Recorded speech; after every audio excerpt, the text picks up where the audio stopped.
fait, ça c'est Benoît Dujardin qui cherche à se baigner, mais sans le dire. Coureur de l'extrême!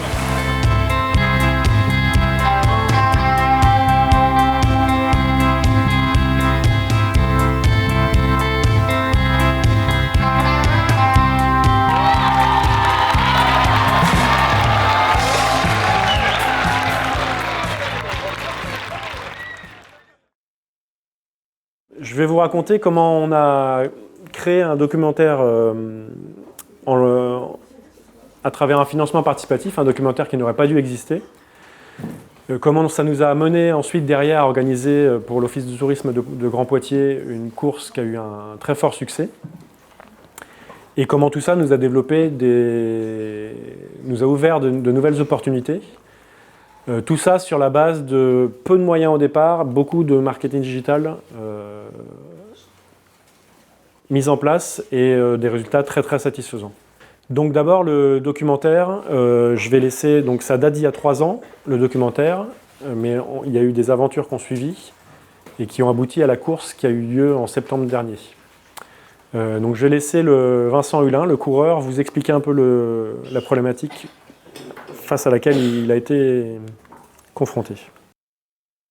Bonjour, je suis Vincent Hulin, coureur de l'extrême, et à partir de mardi, je participe à la Transpyrénéa, la traversée des Pyrénées, 900 km, plus de 55 000 mètres de dénivelé positif, le tout à réaliser en moins de 16 jours. Pour cela, on aura un sac sur le dos, on sera vraiment en autonomie. Ça fait plus d'1 an que j'y pense, ça fait 6 mois que je me prépare très sérieusement, quasiment 6 à 7 fois par semaine au niveau des entraînements. Suite à l'apparition de mon livre et de son bon accueil, coureur de l'extrême, une boîte de prod était venue me trouver pour tourner un film Inside. Malheureusement, il y a quelques jours, elle m'a expliqué que le projet tombait à l'eau et moi j'ai malgré tout envie de partager cette aventure avec vous, vous expliquer comment ça se passe, comment à un moment quand le corps ne veut plus, eh bien, la tête fait qu'on veut toujours courir encore et encore. Donc voilà, je veux quand même réaliser ce film, j'ai trouvé une équipe de prod qui est prête à s'investir avec moi, mais pour cela on va avoir besoin de vous. Et donc à partir de demain, je lance un système de crowdfunding et vraiment, si on s'y met tous, on peut faire un super documentaire inédit et ça sera vraiment une grande première. Je compte sur vous. Donc pour la petite histoire, Vincent Hulin est un ami de longue date, journaliste à France Bleu Poitou, que j'ai rencontré à l'époque où je commentais les matchs de basket du PP86 à la radio sur France Bleu Poitou. Donc c'était une aventure intéressante. Et il savait que j'étais dans le marketing digital, mais il n'avait pas forcément, parce qu'il m'avait vu travailler quand j'étais à la com du PB, il était un journaliste avec lequel j'interagissais, il m'avait vu travailler, mais il n'avait pas forcément fait le lien sur le fait qu'on puisse travailler ensemble. Il m'avait présenté 1 an avant son projet de course à travers les Pyrénées, 800 km, etc. etc. Et moi j'ai du mal à me projeter sur des projets à si longue échéance, puisqu'on essaie d'être une agence plutôt réactive, et donc à ne pas bloquer trop de dates trop longtemps en avance, et à être disponible pour nos clients. Donc il était parti avec une boîte de prod qui lui avait dit on va faire un gros docu, on va demander 150 000 € au CNC. Comment ça s'appelle ? Au CNC, voilà, Centre National de Cinématographie. Et donc, ils étaient partis sur un financement classique de film, ce qui peut être très bien, mais le problème des financements classiques de film, c'est que 90% sont retoqués. Et il a été retoqué 1 semaine avant, il a appris par sa boîte de prod qu'il n'y aurait pas de docu sur sa course. Course qui était la course de sa vie, parce qu'on ne fait pas souvent près de 900 km en courant dans la montagne. Et donc il m'appelle tout déprimé en me disant bah écoute, le projet dont je t'ai parlé il y a 1 an, il se fait plus, la boîte de prod m'a lâché, est-ce que tu te sens de faire un docu ? Donc on est au mois de juillet, les vacances approchent, je lui dis bah écoute pourquoi pas, mais tu as un budget ? Sa réponse est non. Tu as des sponsors potentiels Sa réponse est non. Et donc un peu sur un coup de tête, on se dit bon allez on va faire un truc.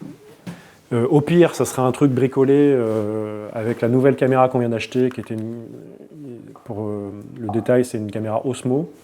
Donc c'est les petites caméras qu'on tient là, qui ont une petite boule là et qui a un stabilisateur. Voilà, ça fait Steadicam. Et c'était quelques mois après la sortie de l'Osmo, qui a été remplacé avantageusement par l'Osmo Pocket. C'est ça, Michael ? Ouais. Et donc, à l'époque, on se dit bon bah ça va être l'occasion de tester la caméra. Peut-être qu'on fera un docu. Allons-y. Et puis on se dit, on va vraiment partir au minimum. Moi j'avais déjà fait des financements participatifs. Vous connaissez le principe des financements participatifs? Ceux qui ne connaissent pas, levez la main, il n'y a pas de honte à ne pas savoir. Non, tout le monde connaît? Ok. Donc je lui avais dit, bah, écoute, on peut faire un financement participatif pour le minimum de frais, les frais de déplacement et tout. Et les gens qu'on touche en premier dans les financements participatifs, c'est la famille, les amis et quelques proches. Donc on s'était dit, on va en lancer un, on va récupérer 3 000 €, ça va financer juste les repas et les déplacements, et puis on fera ce qu'on peut.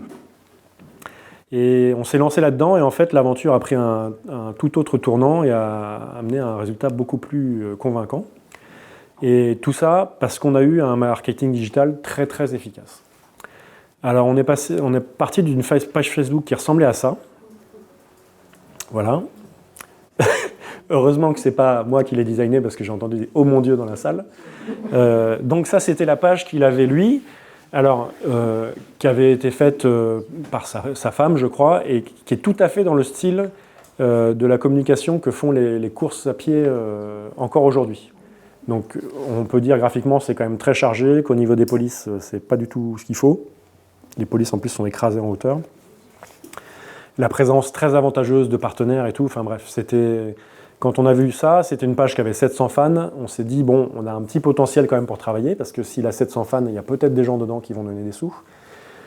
Mais il va falloir qu'on fasse un relooking extrême de cette page et qu'on arrive à développer la communauté et à engager des gens avec nous dans l'aventure, parce que, comme je vous disais tout à l'heure, on va essayer de capter l'attention, passer un message, développer l'engagement pour après pouvoir demander des sous.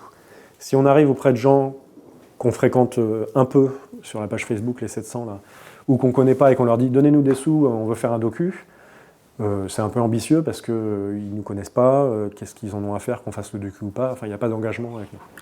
Donc la première étape, ça a été de relooker sa page. Alors j'ai pas de capture d'écran de la page Facebook de l'époque, mais j'ai une photo qui a été la première photo qu'on a publiée et qui nous a permis de recoller la page. Et c'est là que je suis content de travailler avec des gens comme le monsieur qui est au fond là, qui s'appelle Michael.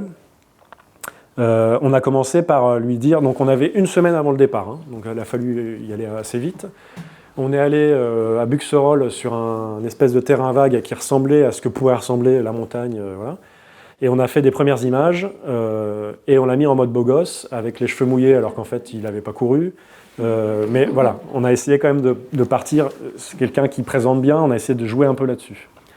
Et puis on s'est tout de suite lancé dans la narration avec certaines choses qui respectent ce qu'on peut vous donner comme conseil sur les contenus pour les réseaux sociaux, et d'autres qui ne respectent pas les bonnes pratiques, parce que les bonnes pratiques, c'est fait aussi pour ne pas être respecté. Les bonnes pratiques, c'est souvent des trucs, des raccourcis pour être efficace. Nous, on voulait jouer un peu plus sur le long terme, et on voulait engager vraiment les gens. Donc l'efficacité pour des gens qui ne s'engagent pas, on s'en foutait, tant pis si on a moins de gens, mais ceux qu'on a, on veut vraiment qu'ils soient dans l'aventure avec nous. Et donc ça veut dire qu'ici, vous voyez que dans le texte qui va avec la photo, c'est un texte qui est quand même relativement long pour du réseau social, et encore, c'était court par rapport à ce qu'on a fait par la suite dans l'aventure.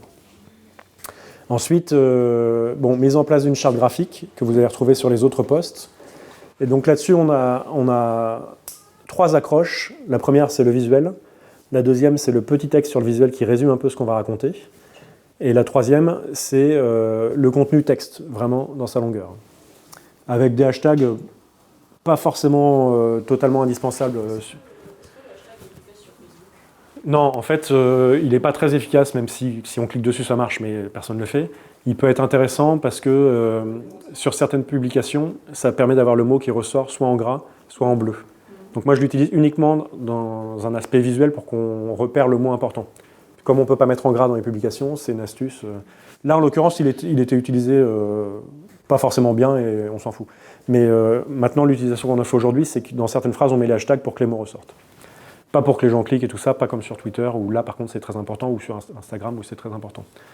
Et le dernier point, c'est qu'on mettait l'adresse courte de la page Facebook, parce que vous pouvez faire une adresse fb.com/ et puis le nom de votre page, pour que les gens puissent prendre l'habitude d'aller directement sur cette page comme s'ils allaient sur un site, et pas forcément d'aller sur Facebook et de nous chercher. Ça permet de raccourcir le parcours. Et vous voyez que la charte graphique a été appliquée après sur toutes les publications. Et ça, encore une fois, c'est sur un terrain vague à Buxerolles, hein, donc pas du tout dans la montagne. Mais on est parti faire un stock de photos en se disant on va le suivre sur la course, on ne va pas pouvoir le suivre pendant les 15 jours de la course. Donc on est obligé d'avoir du contenu froid qu'on ressortira, et même si on fait croire un peu que c'est dans le truc, c'est pas grave tant que la photo illustre le contenu. Voilà. Et puis là, on a des mots qui commencent à engager sur « et si on faisait un film ». Donc vous voyez qu'au début, l'engagement sur les publications n'est pas énorme. Là, on a 63 likes et 1 commentaire, 16 partages quand même, c'est intéressant. Et sur la première, on avait quand même 250 likes, donc là, c'était pas mal. Le format carré des photos, je vous l'ai expliqué tout à l'heure. Si on avait fait un format horizontal sur le smartphone, quand on regarde, ça aurait été plus petit qu'un format carré.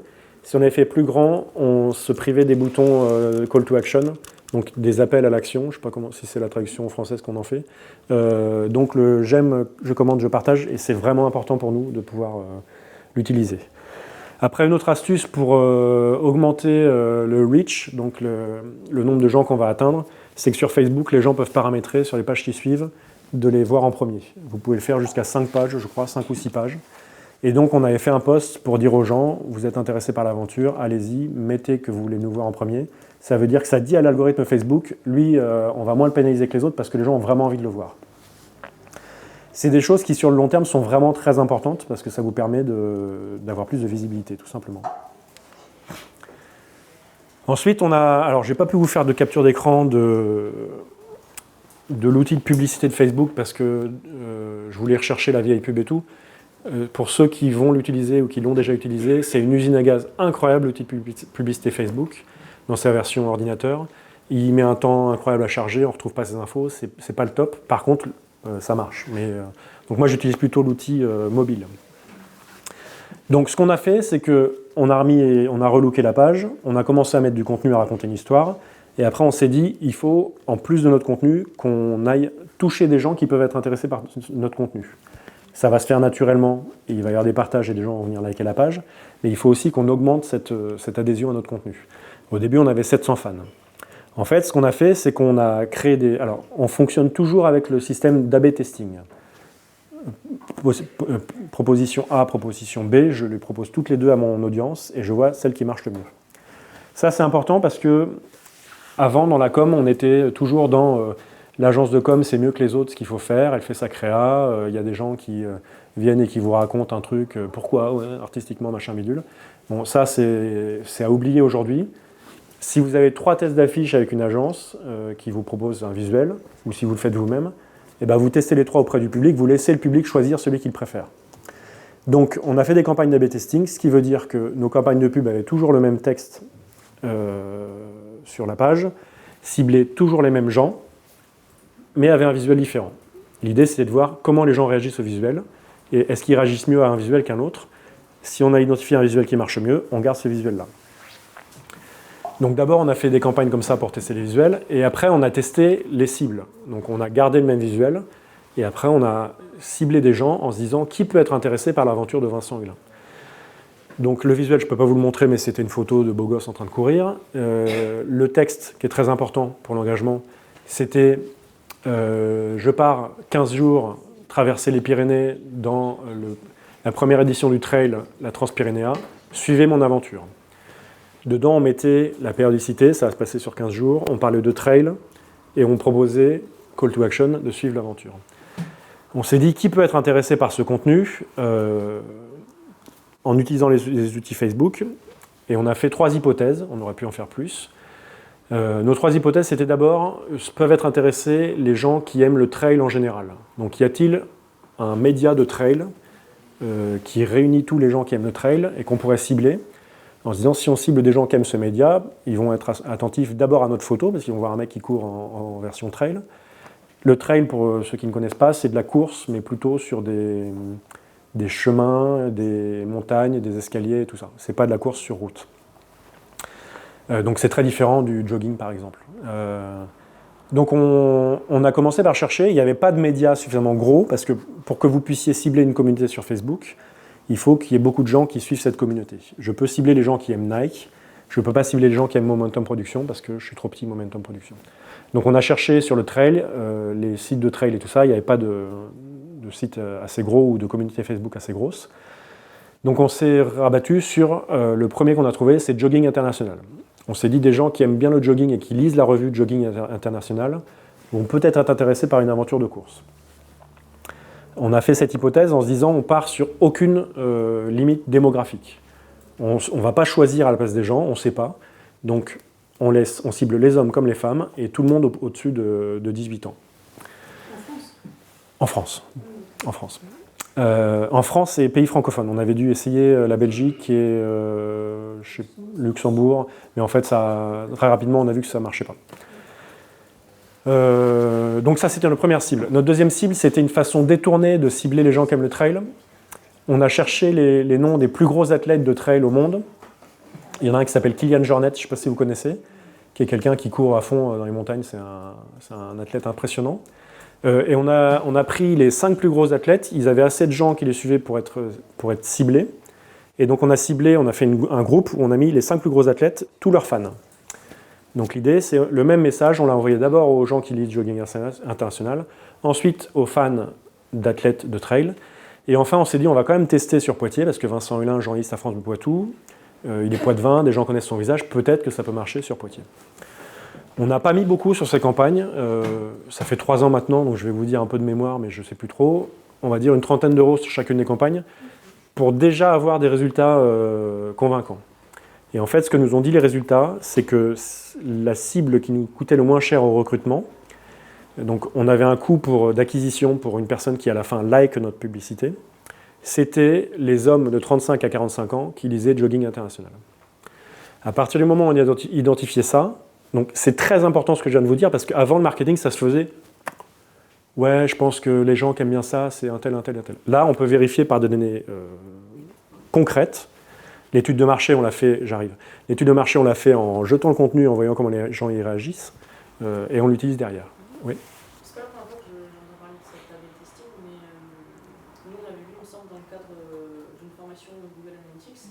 Là, j'ai pas bien compris, du coup, ça, vous l'avez testé du coup, via Google Analytics, ou est-ce que Facebook a son propre système Alors, ouais, je la refais. En fait, on a testé par des pubs en réel qu'on a envoyés aux gens. Donc d'abord, on a testé 2 visuels avec les mêmes textes. Après, je ne vous l'ai pas dit, mais on a testé, une fois qu'on avait choisi le bon visuel, 2 textes différents pour voir quel texte marchait bien. Et après, on a choisi les cibles. via Facebook, Via Facebook, en faisant des vraies campagnes. en faisant du boosting Alors en faisant ce qu'on appelle les dark posts. Donc le dark post dans Facebook, c'est comme booster une publication, sauf que ce n'est pas une publication de votre page. C'est pour ça que ça s'appelle dark. Donc c'est un post invisible, on va dire. Donc vous, dans l'outil de pub, vous dites je vais créer une publicité que je vais envoyer vers des gens et qui va être vue que par les gens que je cible. Donc elle n'est pas dans mon fil d'actu. Ça veut dire qu'on peut en envoyer plein sans gaver son fil d'actu avec tout le temps les mêmes pubs avec des textes différents. C'est payant, bien sûr. On peut commencer à 5 euros. par rapport à un post du coup une pub pas dark. C'est les mêmes prix que booster une publication ou faire un dark post. Mais ce qui est intéressant, c'est que ça permet d'envoyer des publications que certaines personnes vont voir, de voir comment elles réagissent à ces publications. Donc vraiment, il y a un retour. Donc tout ce que je vous dis, c'est de l'A/B testing concret, avec des vrais gens derrière qui cliquent vraiment sur des pubs. Donc on a identifié par ça que la cible qui nous coûte le moins cher à acquérir en termes de likes, et l'idée c'est d'abord qu'ils like, ensuite qu'ils s'engagent dans le contenu, c'était des hommes de 35 à 45 ans qui aimaient le jogging international. Donc à partir de ce moment-là, on a mis tout notre argent là-dessus. Et petit à petit, on voit que le coût d'acquisition devient plus important, parce qu'on a récupéré les premiers intéressés, et puis petit à petit, ça intéresse moins de gens. Et une fois qu'on a épuisé une source, on s'attaque à l'autre source la moins chère. Mais l'idée, c'est vraiment de ne pas essayer de forcément viser trop large au début. On trouve les gens qui sont le plus intéressés par nos produits et on fonce dessus. Et donc, on leur a envoyé des publicités un peu dans ce style.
Bon, vous avez vu, on joue sur la bogossitude quand même.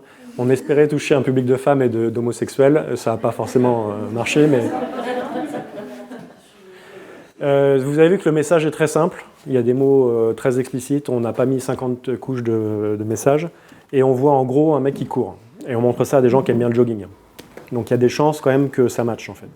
C'est important qu'une fois que vous avez trouvé votre cible, vous lui proposez un message qui lui parle tout de suite. Au passage, il y a un outil qui s'appelle, je pense que j'en parle un peu plus tard, mais je vais le dire tout de suite pour ne pas oublier. Il y a un outil dans Facebook qui vous permet de tester si la taille des caractères dans vos publications, dans vos photos, sur vos images, est trop grosse ou pas. Si elle est trop grosse, l'algorithme de Facebook va la sabrer et va lui diminuer le nombre de personnes qu'elle atteint, le fameux reach.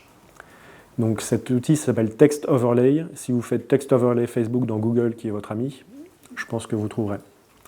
Donc c'est intéressant quand on fait des publications et des publicités de tester son visuel pour vérifier que le texte n'est pas trop gros. C'est des petits détails mais qui font toute la différence. Donc cette pub a été boostée, elle a été vue 9000 fois. Et alors ce qui s'est passé, c'est qu'en fait en 3 semaines, on est passé de 700 à 10 000 followers sur la page de Vincent Hulin. En 3 semaines. En 3 semaines. Alors, il y a des choses qu'on quand même... Et on n'a pas investi 15 millions d'euros. Il y a des choses qu'on fait la différence quand même, c'est qu'on était sur une... Alors déjà, c'était il y a 3 ans, donc le reach était beaucoup plus grand que maintenant. Ensuite, on était sur une aventure sur 15 jours, donc il y a la notion d'urgence et de si je ne consomme pas maintenant, je ne l'aurai pas, le fameux FOMO, vous connaissez le FOMO? Le Fear of Missing Out, donc la peur de... Oui, tu es victime du FOMO, toi, généralement, non? C'est ça. Donc le FOMO, c'est si j'y vais pas, je vais pas le voir, je vais rater quelque chose, il faut que je le fasse, machin. Donc là, voilà. Et donc, c'était la première étape pour nous de développer une masse de gens qui nous suivent importante. Après, leur raconter l'histoire pour qu'ils s'engagent dans l'histoire, et c'est que après qu'on leur demande des sous pour la cagnotte. À cette époque-là, on avait déjà commencé la cagnotte, et on s'était dit, je ne sais plus le ratio, je vous parle de mémoire encore une fois, mais en gros, à chaque fois qu'on reçoit 1 euro, on réinvestit 30 centimes en marketing. On s'était fixé cet objectif-là, qui veut dire qu'au départ, on n'avait pas de budget marketing, on ne savait pas combien on allait mettre, enfin les premières centaines d'euros, on les a mis de notre poche, mais après, il y avait une logique vertueuse qui était de dire, à chaque fois qu'on reçoit des dons dans la cagnotte pour financer le documentaire, on réinvestit ces dons en partie à 30% dans la pub pour avoir encore plus de dons. Ça, c'est très important aussi parce que beaucoup approchent les... je n'arrive pas à trouver le mot, mais confondent investissement et dépense. Là, en l'occurrence, ce n'était pas une dépense, c'était un investissement marketing parce que je savais que j'allais toucher plus de monde et que potentiellement j'allais avoir plus de dons. Cet investissement, on l'aurait arrêté si on avait constaté que ça ne marchait pas et qu'on n'avait pas plus de dons. Mais en l'occurrence, on a toujours eu plus de dons, donc ça a vraiment contribué. Enfin, on a eu la communauté qui grossit et des dons qui augmentent. Donc on a continué à investir. Donc là, vous voyez une image qui est au départ de la course, où il y avait beaucoup de nationalités différentes. Donc Vincent était content de porter le drapeau. Et là, on est déjà à 344 likes et 17 commentaires. Donc ça commence à prendre. Mais ça, c'était le début de la course. Ce qu'on faisait aussi, c'est que à partir du moment où on avait des gens qui suivaient l'aventure et qui étaient des followers de notre page, on les reciblait pour être sûr qu'ils voient certains contenus. Et en l'occurrence, dès qu'on avait une vidéo sympa, on boostait la vidéo avec comme option de toucher les gens qui aiment notre page, voire potentiellement parfois les gens qui aiment notre page et leurs amis. Donc si je pousse une vidéo vers les gens qui aiment ma page, ça me permet d'augmenter mon reach interne. J'ai 10 000 personnes, si j'envoie la vidéo et que je ne fais rien, il y a peut-être 500 ou 1000 personnes qui vont la voir. Si je mets 10 euros tout de suite, je peux passer à 2000 ou 3000. Donc, mais c'est important, c'est intéressant parfois de cibler sa propre audience. Et ça, c'est lié juste au baisse du reach. C'est qu'on veut être sûr que les gens qui nous suivent voient bien cette vidéo. Et après, pardon ? Donc, dans les options, on peut dire je booste une publication et qui je vise, je peux faire les gens qui aiment ma page. Donc ça veut dire que je vais cibler des gens qui aiment déjà ma page, donc potentiellement qu'ils l'auraient peut-être déjà vu sans venir. Mais comme on a une baisse de reach, comme sur 10 000, Facebook va la montrer peut-être qu'à 1000, en mettant de l'argent, je m'assure qu'il va la montrer au moins à 2000 ou 3000 de gens qui aiment ma page. D'abord d'autres personnes, puis ensuite vous reciblez sur les gens. Voilà, en fait, il y a une campagne globale l'A/B testing dont je parlais tout à l'heure, qui constituait à attirer des nouvelles personnes pour qu'elles like. Et après, sur le contenu éditorial, on s'assurait que les gens qui likent notre page le voient. Donc on faisait du boosting interne de la page. C'est clair ou pas? Ouais. Et donc il y a une autre option qui est de dire je vais cibler des amis des gens qui aiment ma page. Parce qu'on peut imaginer que parmi vos amis, il y a des gens qui partagent vos passions. Parmi les gens qui aiment le trail, il y a peut-être des gens qui vont courir avec eux. Donc si on cible ces gens-là, ça peut être intéressant. Ça l'est de moins en moins parce que quand on a une grosse communauté, on va vite se retrouver à... j'ai 10 000 personnes qui suivent ma page. Si je cible les amis de ces gens-là, je vais vite être à 20 millions. Parce qu'en fait, vous savez la règle des 5 liens de... Je connais une personne qui connaît une personne qui connaît une personne. En 5, je peux arriver à Donald Trump. Voilà. Donc, une petite vidéo éditoriale qu'on a lancée au départ de la course. Donc, il faut vous imaginer que Vincent préparait l'aventure depuis longtemps et que c'était un moment important pour lui et qu'il n'allait pas voir sa famille pendant 2 semaines et qu'il partait pour un effort très, très compliqué. Oui, c'est moi. Je suis pas sur un téléphone que tu ne connais pas, mais c'est moi. Et il appelle sa femme. Bah écoute... Ouais, on y est là, on est à 10 minutes.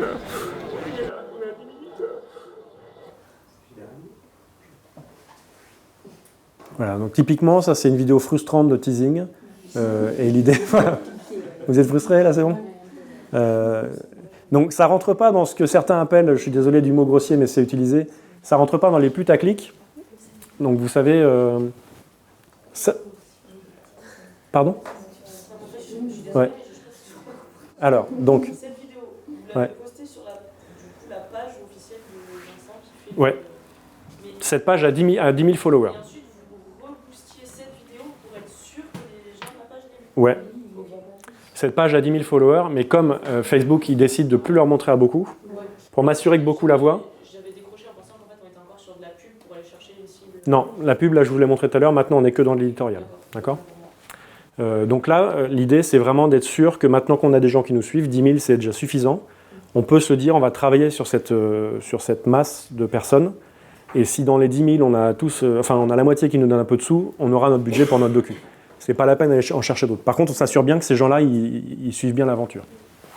Vous ne pouviez pas faire les deux en même temps, continuer la première sortie de la publicité pour... C'est ce qu'on a fait, mais en fait j'ai simplifié mon discours pour que votre collègue ne soit plus perdu. Non, donc effectivement, on a toujours commencé à essayer d'en attirer de nouveaux, mais on s'est quand même après plus concentré sur l'éditorial parce qu'à partir du moment où on a 10 000 personnes, encore une fois, je me répète, on a notre cible, c'est pas la peine d'avoir 1 million de personnes, on a notre cible et il faut la travailler. Et donc, on fonctionnait en post normal ou parfois en post invisible, en dark post, pour cibler les gens avec des messages sur donner de l'argent pour le documentaire. Donc ensuite, on est parti sur la course avec de l'engagement qui commence à monter. Là, on est à 699. Et toujours cette charte graphique, ce qu'on a rajouté en bas, c'est juste un repère de lecture. Il est à 41 sur 900 km. L'idée, c'est vraiment que le visuel, en regardant que le visuel, on comprenne qu'est-ce qui se passe, où il en est et qu'est-ce qu'il vit. Pardon ? Non, là, il est en dépression parce que, en fait, sa première journée, au bout de 10 km, il a fait une fringale. Parce qu'il y avait le docu et tout, il avait tout préparé, tout pensé et tout. Il avait pensé à tout sauf à manger avant de partir. Et donc, ça commence par une grosse fringale. Et donc, pour vous raconter le détail, quand vous m'avez vu dans l'eau faire le con tout à l'heure, c'était un moment où on l'attendait à un endroit... parce qu'on ne pouvait pas le suivre dans tous les chemins. Donc, on avait des endroits où on savait que la route allait passer. On allait l'attendre ici pour faire des images. Et on pensait qu'il allait arriver à 14h à un endroit. Donc, on va se mettre à l'endroit à 14h. Et puis, quand il est 14h, on nous dit qu'il va plutôt arriver vers 15h. Donc là, on commence à faire les cons dans l'eau, à faire des plans de rivière et tout, parce qu'on n'avait rien d'autre à faire. Et puis après, on nous dit, non, à 15h, il va arriver à 16h. Donc là, on remonte un peu vers lui, et puis on commence à dire, tiens, on fera un plan, quand il passera, ce sera là, ce sera super et tout. Et donc on a fait des plans où on se teste en courant. Et à 16h, on nous dit, plutôt 18h. Donc on continue à monter pour aller un peu plus vers lui, et on dit, ouais, là, c'est encore mieux, parce que là... Et en fait, il est arrivé vers 23h, il faisait noir, on n'a rien pu filmer. Et donc pour nous, ça a été une angoisse totale, parce qu'on s'est dit... Alors lui était équipé d'une caméra, la fameuse Osmo, où il se filmait en courant. Pas tout le temps, mais de temps en temps, il sortait la caméra. Mais nous, le premier jour, on était donc dans les Pyrénées, il fallait quand même y aller. Je vous passe les problèmes de bagnole, enfin, ça a été magnifique. Grève de train et tout, c'est ça, ouais. Ouais, retard de train, manquage de correspondance, voiture et tout. Et donc on est arrivé là-bas en se disant il faut qu'on fasse nos images parce qu'on va le voir que pendant 2 jours. Et la première journée on a 0 image. Donc là je vous imagine pas là. Mais donc par contre quand il est arrivé on lui a dit tu vas pas aller directement t'endormir, on va faire quelques images et notamment une photo où tu déprimes parce que enfin il déprimait en l'occurrence. Et voilà. Donc pardon. Mais du coup il a oublié de manger avant de partir. Oui, il est suffisamment con pour avoir oublié de... Mais non mais il faut vous imaginer. Non mais ouais mais c'est le truc ça peut tous nous arriver en fait. On est tellement sur le truc, ouais, non j'ai tout préparé, j'ai vérifié, il avait son sac, il avait pesé son sac, il avait tout mis dans des petites poches et tout. Il avait vraiment tout préparé sauf l'essentiel, c'est de manger. Donc oui, et dans le docu c'est une de nos premières scènes et c'est en fait au final c'est génial. C'est qu'au bout de 10 km, il se filme et il est complètement... je suis en train de... Et donc, quand on l'a vu, le soir après, donc là, il est arrivé et puis ils sont allés dormir 2 heures ou 3 heures. Et on l'a vu le soir, il me donne les images et je vois cette scène où il est mal cadré, il est filmé n'importe comment, mais il est en détresse totale et je me dis, cool, on a un super docu en fait. Donc moi, j'ai pas souffert pour lui, je me suis dit, cool, on a de la matière. Comme quand il pleure à chaque fois, je suis content parce que ça... c'est bon pour la dramaturgie du film. Donc le storytelling, on l'a continué avec différents moments. Donc là, c'est un moment où ça va mieux. On est toujours dans les 700 likes, on a plus de commentaires. Et donc là, c'est le lendemain, ça ? Non, alors ça, c'est quelques jours plus tard. On y est allé 3 fois au total. Enfin, 2 fois avec Mickaël et 1 fois avec une autre équipe. Et à chaque fois, quand on le croisait, on lui disait, là, on va prendre une demi-heure. Et tu vas courir dans ce sens-là, on va faire des photos, tu vas courir dans ce sens-là, on va faire des photos, tu vas courir dans ce sens-là. Pour qu'on ait l'impression d'endroits différents, parce qu'on avait besoin, nous, le rythme, c'était 3 publications par jour. J'avais Vincent au téléphone, il me racontait des trucs, et c'était moi qui rédigeais, en me faisant passer pour lui, et qui rédigeait des paragraphes assez longs. Des fois, c'était 3 ou 4 paragraphes que les gens lisaient. Donc, c'était pour vous dire, quelqu'un de très théorique va vous dire, oui, attention, au post Facebook, il faut faire 2 lignes maximum. Non, on s'en fout, ça dépend du contexte, et si on arrive à engager un public. Si je veux que le public, à la fin, il ait envie du docu parce qu'il a vraiment vécu le truc, j'ai intérêt à lui proposer des textes longs pour qu'il s'engage dans le truc. Et ceux qui n'ont pas envie de lire les textes longs, c'est probablement ceux qui n'auront pas envie de donner pour le docu, donc je m'en fous s'ils lisent pas, en fait. Et du coup, c'est pas le mensonge. Non. Non. Non. Ah, pardon. Les photos ? Oui, les photos. Oui, les photos, c'est du mensonge, mais c'est la com. Hein. Non,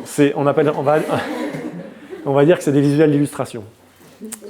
Pour pas dire mensonge. Mais non, on est obligé de faire comme ça parce qu'il est dans la montagne, il ne peut pas nous envoyer parce qu'il n'y a pas de réseau. On fait au mieux. Mais on n'a pas... Enfin, les gens n'étaient pas dupes et tout, mais c'est quand même mieux d'avoir un visuel pour illustrer. Maintenant, on est tous au courant que les photos sont faites dans toutes les circonstances. C'est plus ou moins monté, que ce soit par d'influenceurs ou autre. Alors, c'est de plus en plus, nous on a essayé de le faire le moins possible quand même. On lui a pas dit « aie l'air fatigué alors que tu n'es pas fatigué ». Par contre, effectivement, quand on le voyait, on faisait un stock de photos à chaque fois. Parce qu'on ne peut pas tenir toute une course. Et on n'avait pas... On aurait eu le budget qu'espéraient les premiers producteurs, c'est-à-dire 150 000 €. Bon, on serait allés, nous, avec des motos et tout ça, le suivre. Encore, même, je ne sais pas si en moto on aurait pu, parce que des fois, c'était des chemins un peu... Mais donc voilà, à chaque fois qu'on le voyait, on faisait quand même... Et puis, on a continué avant l'aventure, et vous voyez que là, on arrive à près de 1000 likes. Par contre, il y a une chose qui est importante, c'est pas obligé d'avoir des très belles photos, mais c'est mieux. Et c'est pour ça que j'y allais avec Mickaël à chaque fois, donc qui est photographe aussi par ailleurs. C'est qu'on essayait de faire des belles photos pour engager les gens et pour donner un produit sympa à suivre. Et puis on s'est retrouvés, donc je crois que c'est la 2e fois où on va le voir ça, on s'est retrouvés à l'attendre toute une nuit, encore une fois un rendez-vous qu'on a cru ne jamais trouver, à un endroit où... Il faut savoir que le trail c'est sur des tout petits chemins et que c'est marqué par des tout petits trucs, des petits coups de peinture rouge, des petites barrettes là, et que si on n'a pas l'habitude, alors c'est très très compliqué à voir. Et donc on était au Tourmalet, un endroit qui est bien connu pour ce passage du Tour de France. Et on s'est retrouvés, mais comme des cons, on a dû faire 6 fois l'aller-retour avant de trouver l'endroit où il allait passer. Et on n'était pas sûr. Et puis on se gare, je commence à dormir parce qu'on avait fait 24 heures sans dormir. Et là on voit un mec, on sent une odeur d'abord, et puis après on voit un mec arriver. Et donc ça devait faire, je sais pas combien. Ça devait faire une première semaine de course, mais ça commençait à piquer. Et là on se dit, bah, on va faire un Facebook Live. Alors il faut savoir, oui, donc pour remettre le contexte, hein, il est en autonomie. Donc il dort par terre, dans une tente et tout ça. Il se lave pas, voilà. Et pendant 15 jours. Alors il se douche, mais que dans des petites cascades, mais c'est nous qui l'avons forcé. Et elle était très froide et il a eu très froid. Oui, non, mais sérieusement, on l'a poussé parce que l'image était bien. Il y a toujours ce regard. Il y a ce qui vit, et puis on se dit, ouais, l'image va être bien. Et en plus, bon, il était content parce qu'il était moins collant après. Et donc on arrive, c'était quelques mois. Donc c'était... voilà, on était en juillet 2019, ça faisait que depuis le mois de mars que Facebook Live existait. Et on se dit, tiens, on va faire un live. Sauf qu'on est sur les routes des Pyrénées, avec un réseau moyen et tout, on se dit, ça va pas marcher. Et en fait, ça a marché, et on a fait un live qui a fait 24 000 vues au total, pas en live, hein, mais on était, je crois, dans les 2000 en permanence. Et en fait, on était regardé par des gens qui étaient, donc il était 8 ou 9 heures du matin, des gens qui arrivaient au bureau, et qui voyaient Vincent courir. Et comme ils avaient déjà suivi l'aventure, pour eux, c'était vraiment un truc. Donc moi, j'avais plein de commentaires dans le live. Et donc là, pour info, on est en voiture. Moi, je suis derrière. Je filme à l'arrache avec l'iPhone. Donc la qualité n'est pas au rendez-vous, mais le contenu étant intéressant, on a eu beaucoup d'engagement. C'est pour vous redire, les photos que vous avez vues qui sont très belles, on aurait aussi pu faire avec des photos moins belles prises avec un smartphone. Ça aurait été un peu moins bien, mais ça n'empêche pas de faire. Et donc là, je vais vous faire vivre un petit moment de complicité avec mon collègue là-bas. Si j'arrive. T'en es à combien de kilomètres de course là, Vincent? Alors on À a peu près. franchi cette nuit les 500. On doit être à 505, 6, un truc comme ça. Et alors j'avoue que le kilométrage m'importait peu. Simplement, je m'étais dit à partir du moment où on sera au 500e, ça voudra dire quelque chose. Donc là, on est au 500e. Donc là, ça commence à vouloir dire quelque chose pour moi, quoi. On accélère parce qu'il y a un camion derrière, mais Vincent, tu peux prendre ton temps. Hein. On va attendre que le camion nous double. Voilà. Et notre coureur de l'extrême arrive. Là, ça a failli ne pas passer, là. Tiens, regarde ton Facebook Live. Recule, recule. Et moi, je vous connais pas, les gars. Je me casse. Donc il y a un camion qui a essayé de nous doubler et qui a failli avoir un accident avec un bus. C'est ça, Michael? C'est ça, c'est absolument ça. Voilà. Les amis, on va bientôt rejoindre notre coureur de l'extrême. Je vous invite à partager ce live qui va durer encore quelques minutes, le temps que... Je suis coincé. mais tu vas être obligé, Michael. Non mais je peux pas, je suis coincé là. Si, il recule derrière. Je peux pas, je suis coincé, putain. Il recule derrière, Michael. Je ne peux pas, je suis contre le trottoir. Il faut que je te le dise. Donc Michael est coincé, il est colère. Donc on a eu un... Vas-y, mets-toi sur le côté là. Je peux pas. Hop, l'autre il va reculer. Donc, alors il pouvait reculer, mais c'était compliqué. Je vous le montre parce que c'est important aussi on a toujours fait cette aventure en faisant des choses sérieuses sans se prendre au sérieux. Et ça marche vachement bien avec l'audience en fait. Quand ils voient qu'on est sincère et qu'on n'est pas là pour essayer de machin. Donc on était, voilà, moi ça me posait pas de problème que Mickaël s'énerve un peu parce qu'il avait bonne raison, il était fatigué, moi aussi. Et ce live a dû durer 1 heure, on a réussi à récupérer Vincent un peu plus loin après. Et c'est un moment qui a été un moment, un des tournants pour nous dans l'aventure parce qu'il y a eu beaucoup d'engagement, les gens ont kiffé, ils étaient au bureau et puis ils voyaient un mec qui était en train de courir dans les Pyrénées et puis 2 gogos qui étaient dans les embouteillages.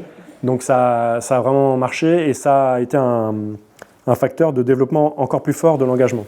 L'authenticité est un facteur très important et ça développe l'engagement.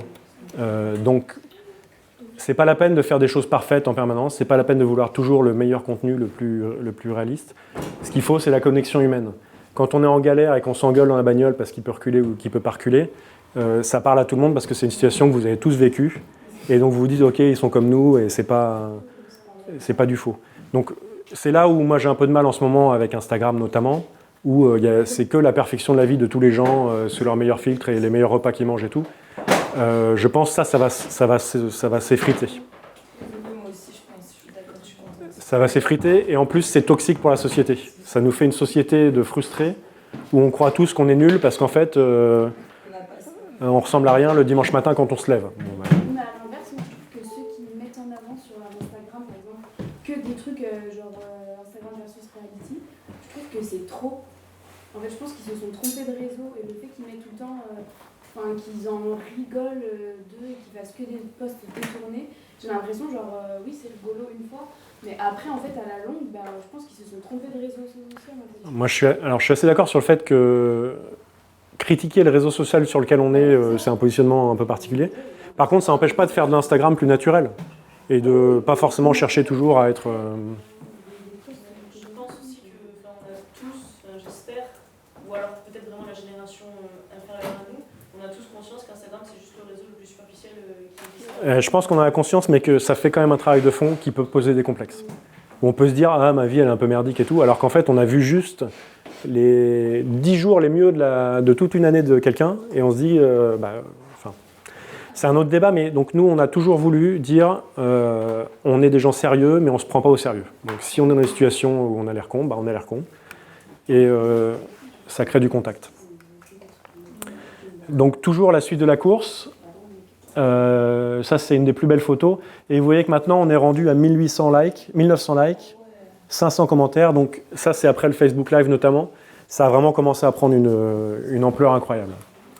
Ce qu'on essayait de faire aussi, donc moi j'étais le ghostwriter en anglais, je ne vais pas utiliser le terme français, donc j'étais la personne qui écrivait à la place de Vincent, et je répondais aussi à la plupart des messages, quand c'était les messages où j'estimais que j'avais le niveau d'information nécessaire pour répondre.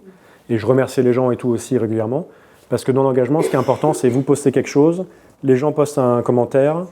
Donc déjà, quand vous postez quelque chose, c'est bien d'inciter les gens à donner leur avis. Je vous le montrerai tout à l'heure. Finir par une question, ou et vous, qu'est-ce que vous en pensez, etc., etc. Et après, quand ils répondent, c'est bien d'engager la discussion et de pouvoir avoir plusieurs échanges. D'une, parce que les gens se sentent considérés et se sentent plus engagés dans la conversation. De deux, parce que l'algorithme aime beaucoup ça. Parce qu'il se dit, ah, il y a des commentaires et tout ça, donc cette publication a de la valeur, donc je vais mieux la mettre en valeur.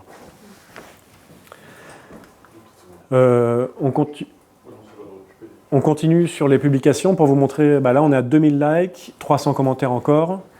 Donc c'est toujours, vous voyez que la charte graphique est respectée à chaque fois. Et puis on va arriver sur un autre moment de Facebook Live. Donc on a utilisé, dès qu'on pouvait Facebook Live, c'était compliqué avec le réseau dans la montagne, parce que c'était vraiment l'outil très efficace. Et celui-là par exemple a fait 50 000 vues. Alors il faut savoir que le premier que je vous ai montré, que je ne sais plus combien, 24 000 vues, on était jusqu'à 2000 personnes en live. C'était une période où il y avait des débats électoraux sur France Télévisions qui étaient diffusés en Facebook Live, sur le Facebook Live de France Télévisions. Ils n'avaient pas plus de monde que nous.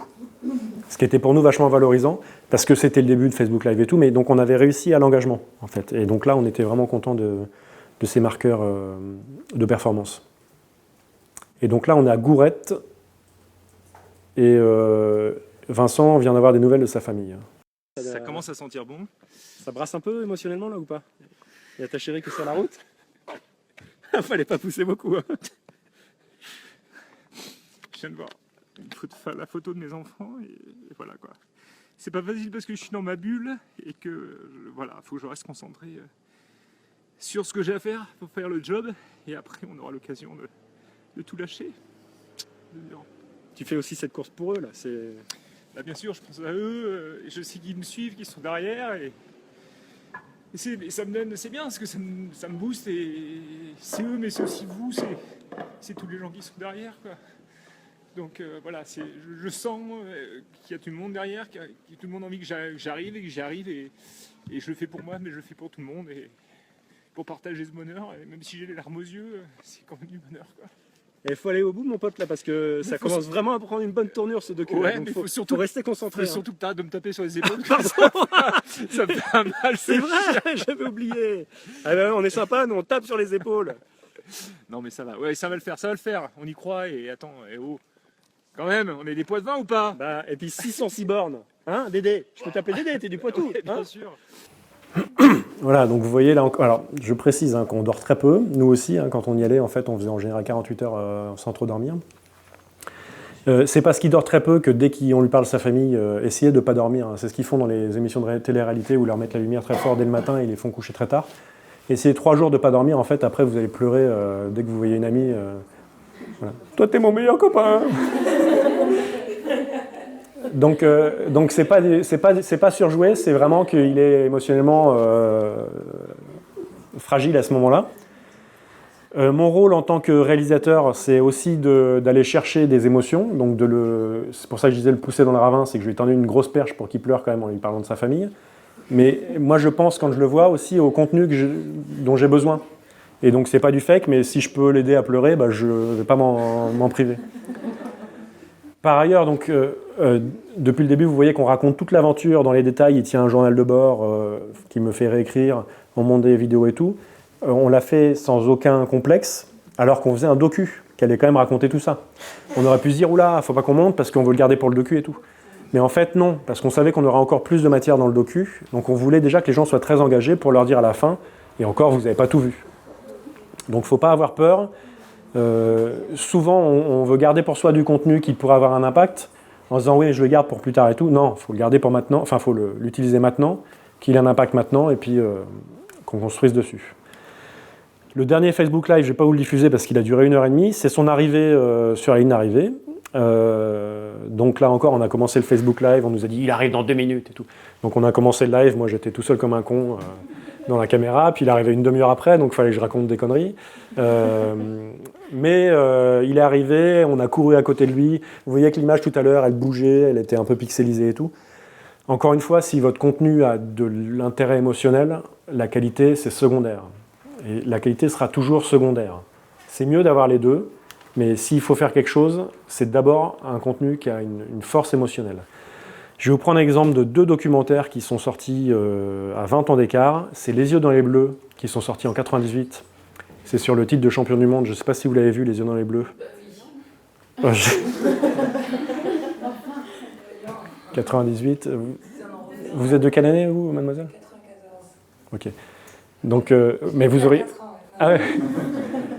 Donc Les yeux dans les bleus, qui est pour tous les réalisateurs un documentaire absolument culte.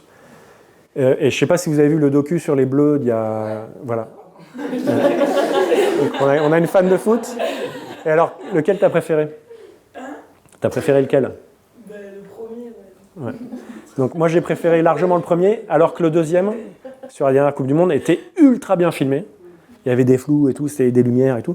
Mais il manquait ce contenu humain, ces gars là qui hey, tu vas muscler ton jeu et tout, ces moments d'humanité. Et donc attention à ne pas faire un truc qui ressemble trop à une publicité, ou enfin faut que ça sente pas trop le savon, un peu la sueur. C'est une citation des Rolling Stones.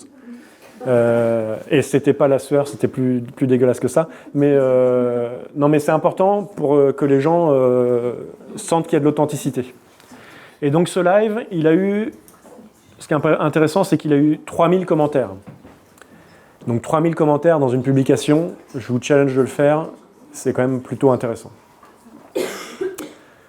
Donc, ce que je ne vous ai pas dit, c'est qu'à partir d'un certain moment, quand on a passé la mi-course, qu'on a vu que c'était bien parti, qu'il allait probablement finir, parce qu'il n'y a que 30% des participants qui ont fini la course. Donc il y avait un risque pour nous aussi, non seulement on y allait sans budget, et en plus peut-être qu'on revenait sans docu parce qu'il aurait abandonné. Ce qu'on avait prévu, c'est au cas où il abandonne, de filmer, et puis qu'il pleure bien quand il abandonne.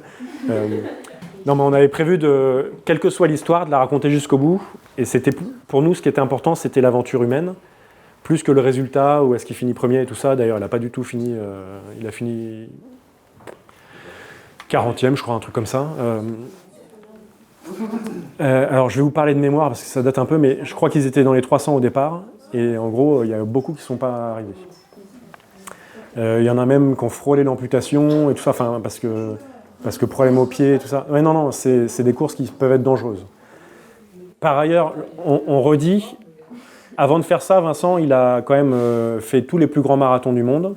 Et pour cette compétition, il s'est préparé pendant 1 an avec un nutritionniste. Il a fait tous les tests médicaux qu'il fallait. C'est pas une aventure où je pars faire n'importe quoi. C'était quand même cadré. Mais ça présente quand même des risques. Donc à partir du milieu de la course, on a commencé à refaire des campagnes où on ciblait, donc cette fois-ci aussi un outil qui est très intéressant. Je vais vous montrer juste après la bande-annonce du film. La bande-annonce du film, on l'a sortie avant que la course soit finie, avec les premiers éléments qu'on avait, notamment sur un des tournages, comme la cagnotte commençait à augmenter, on a pu faire venir un drone, etc. Et on l'a sortie pendant la course, et on l'a boosté auprès des gens qui suivaient l'aventure pour avoir le plus de vues possible. Ce que vous propose Facebook, c'est un outil très intéressant, c'est en termes de reciblage, de prendre les gens qui ont regardé vos vidéos plus de 75% de leur durée. Donc quand la vidéo que je vais vous montrer juste après, elle a été vue 130 000 fois sur Facebook. Le problème, c'est que dans les 130 000, il y a des gens qui sont passés dessus, qui ont vu 2 secondes et qui sont passés à autre chose. Ces gens-là, je n'ai pas intérêt à les recibler parce qu'ils n'ont pas regardé ma vidéo, ils s'en foutent. Donc ce qui m'intéresse, c'est de dire à Facebook, tu vas me sortir dans les 130 000 les gens qui ont vu plus de 75% de la durée de la vidéo.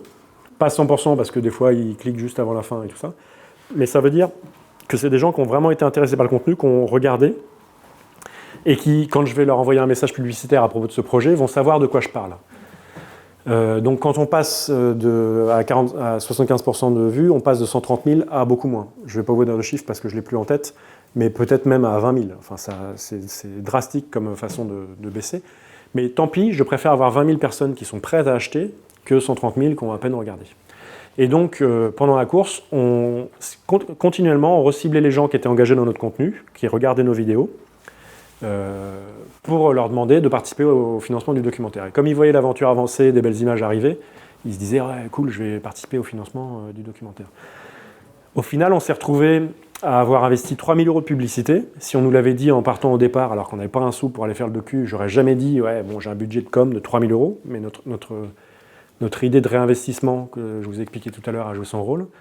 Et parce qu'au bout d'un moment, on a arrêté les 30% et on a collecté 15 650 € de dons.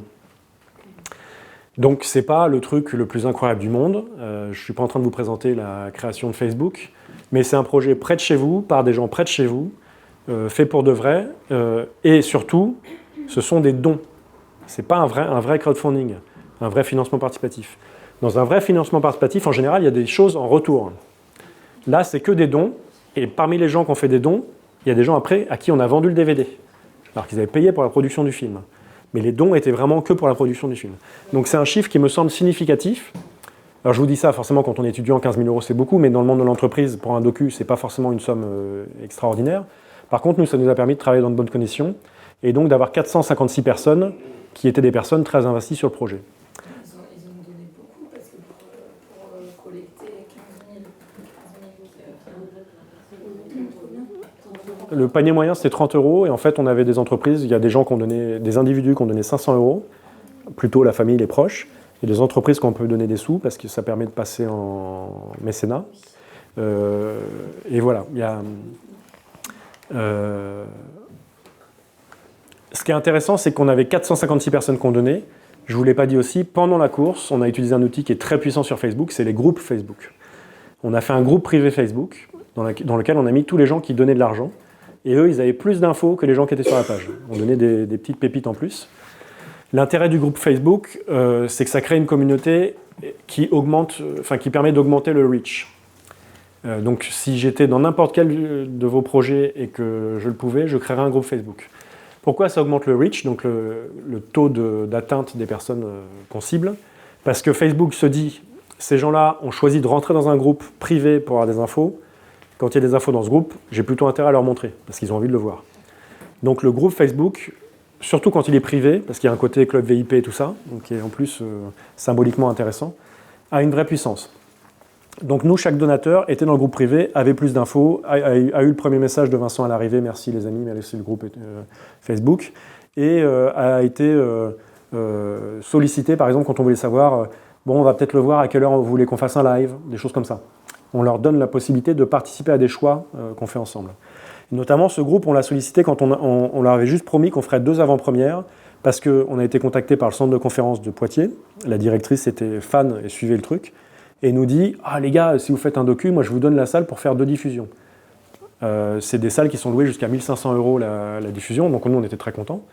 Et on s'est dit on va faire 2 diffusions pour les gens qui ont financé le docu, gratuites, et puis on fait une petite soirée et tout. Et on a demandé à notre communauté « Bon mais alors, cette soirée, comment on fait?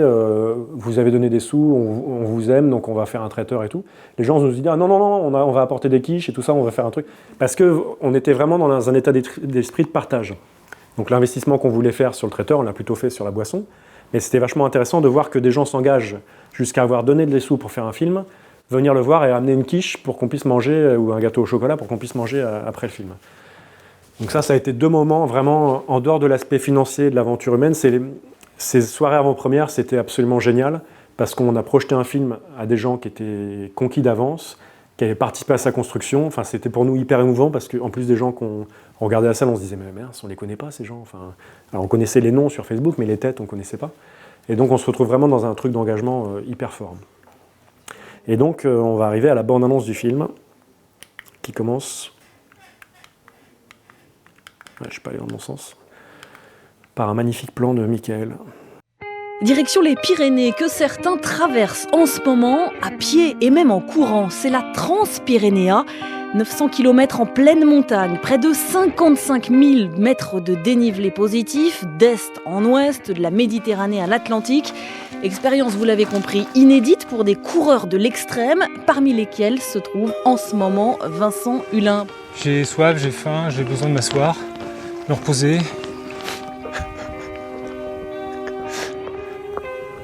Le souffle, ça va, tout va bien, mais j'ai une fatigue, j'ai une lassitude, là j'ai les jambes en coton, ça, j'avance à rien. You are a Boy Scout.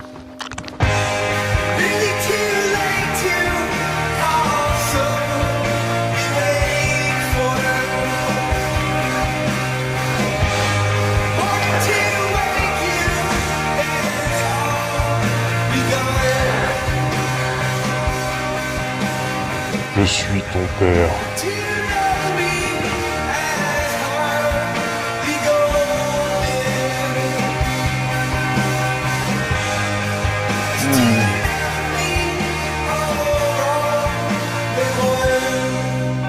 C'est dur, le corps a mal, on galère, on se lève à 4h du matin, on dort 5h. Mais c'est pas grave parce qu'on vit ça. Et ça franchement ça n'a pas de prix.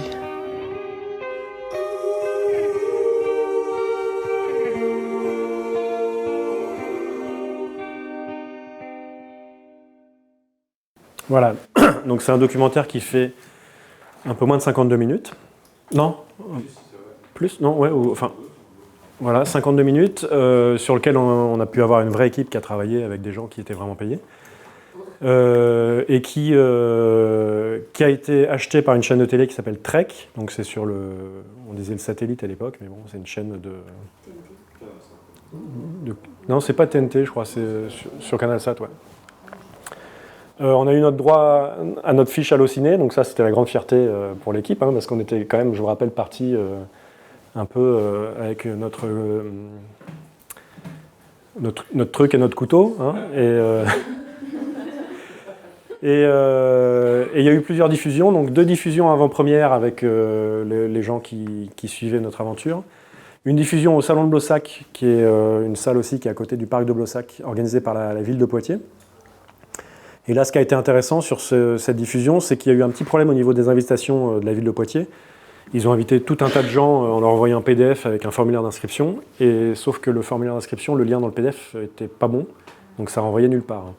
Et on s'est retrouvé avec, à J-4, une salle vide, enfin personne de programmé. Et bien là, on a pu utiliser les outils de Facebook, cibler les gens qui habitaient dans un rayon de 4 km autour de Poitiers, qui avaient vu plus de 45% de la durée de la bande-annonce, et leur dire « venez voir le film à Blossac ». Et on a fait guichet fermé. Pourquoi c'est efficace encore une fois ? Ils ont vu la bande-annonce, donc potentiellement ça peut les intéresser. Ils habitent pas loin de l'endroit où ça va être diffusé. Bon bah là, c'est du pain béni. Et donc là, on s'est retrouvé sur les 120 000 ou 130 000, je ne sais plus, de gens qui avaient vu la bande-annonce. Quand on a fait le ciblage, il n'y avait plus que 3000 personnes. Mais 3000 personnes qui sont intéressées, qui sont pas loin, pour remplir une salle de 300 personnes, c'est hyper porteur et efficace. Et puis on a été invité à des festivals et on a eu plusieurs prix, et je vous ai fait un raccourci d'un blog qu'on a fait sur un des festivals. Donc on a continué la communication après l'événement parce qu'on savait qu'on allait faire un DVD. Alors le DVD, on a discuté avec notre communauté, on leur a dit bah, qu'est-ce que vous en pensez, est-ce qu'un DVD ça vous dit ou pas. Moi j'étais pas convaincu parce que le support DVD me semblait un peu désuet.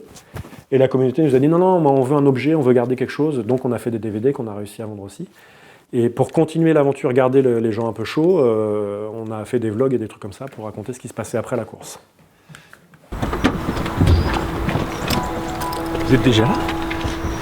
Salut les petits amis, nous sommes à Bressuire, Bocabol Bressuire. Pourquoi? Parce que ce week-end se tient un festival sur le livre, le documentaire de sport. Et donc là on est là ce matin avec Benoît Dujardin, que vous connaissez tous, le réalisateur. Et sois un peu nature là au lieu de faire Voilà. ton présentateur radio. Bonjour. Et ça faisait très longtemps qu'on s'était pas vu, donc on va regarder le film avec des collégiens. Donc il y a plus de 300 collégiens qui viennent regarder le film. On va essayer de faire une belle projection et puis des échanges avec la salle comme d'habitude. On adore ça. Si quelqu'un nous avait dit au moment où on s'est lancé dans cette aventure de la Transpyrénéa qu'on allait faire un documentaire, que j'allais aller au bout de la course et que ce documentaire serait un jour présenté lors d'un festival, on n'en reviendrait pas. Donc tu prends ou tu prends pas? C'est lui qui a mon sac. Mais c'est un vrai couple. C'est pour mon père, c'est pour ma famille. C'est notre premier festival. Ensemble, oui, et le premier festival du Longuis. Donc voilà, merci d'être là. Est-ce que vous êtes chaud?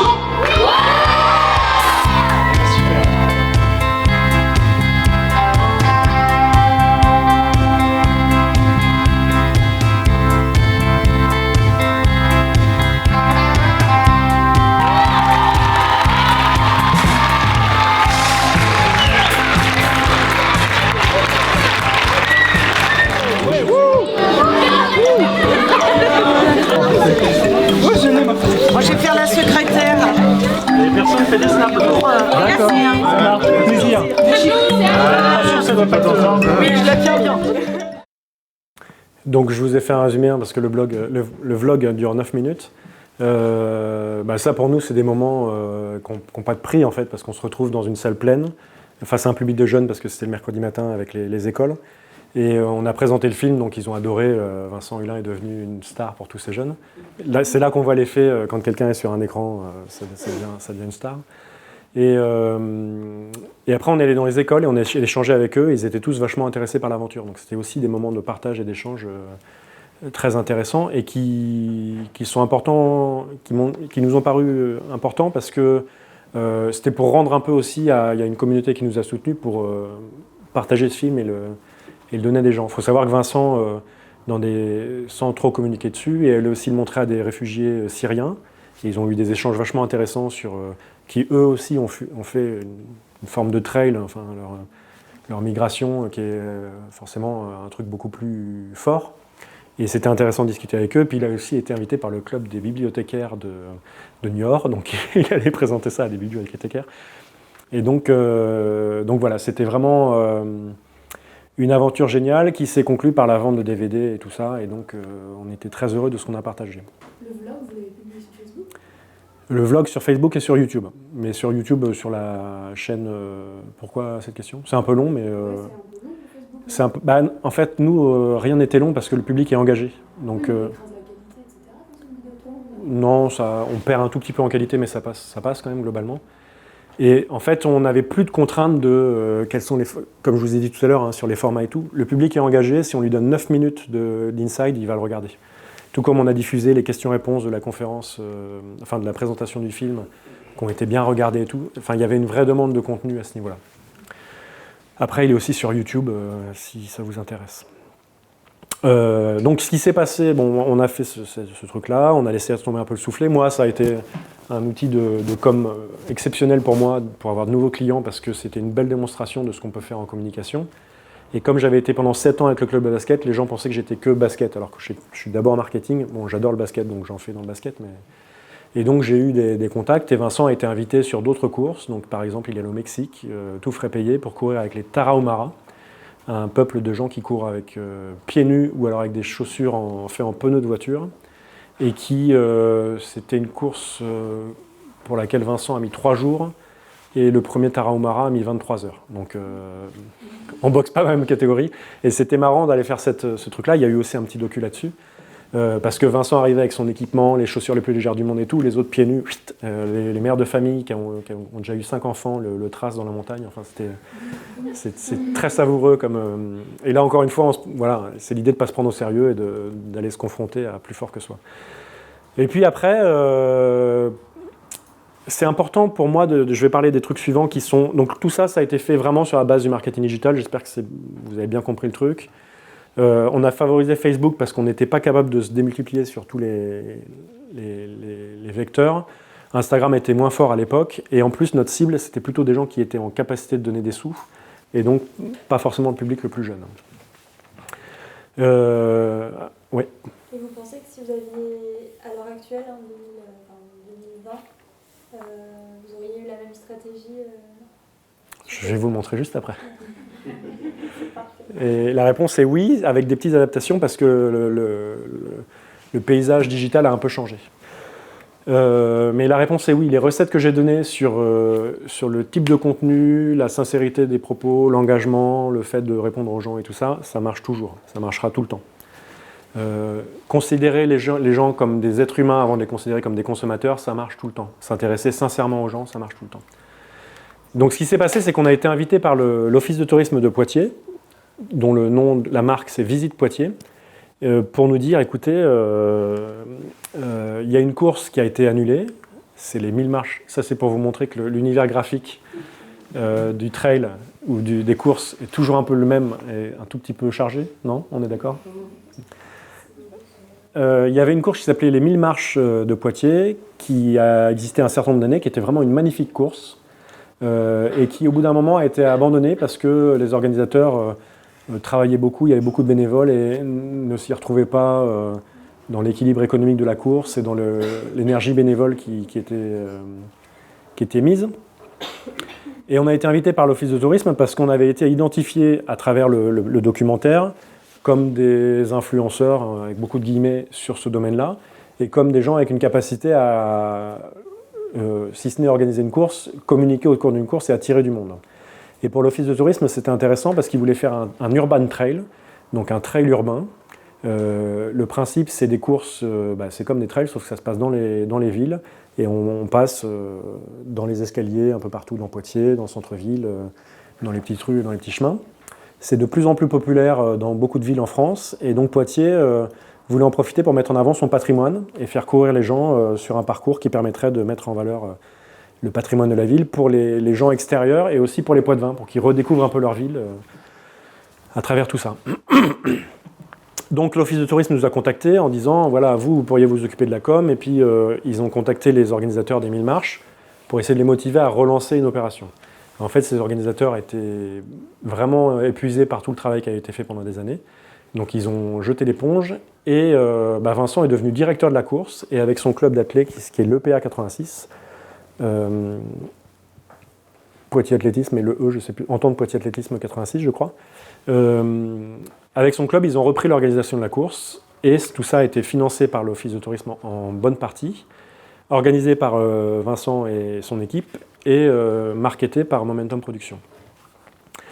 Donc ce qu'on a commencé par faire, c'est relooker un peu le design de la course, donc en faisant un logo et en faisant une page Facebook cohérente. Donc ça s'est passé, ça a commencé en mars dernier, donc on n'est pas en 2020, mais on est bien en 2019. Et puis rapidement, on a voulu expliquer ce que c'est on a identifié comme handicap pour nous le fait qu'on allait vendre un urban trail de Poitiers. Et que, donc déjà, trail, les gens ne savent pas forcément, donc il y a beaucoup qui disent trail.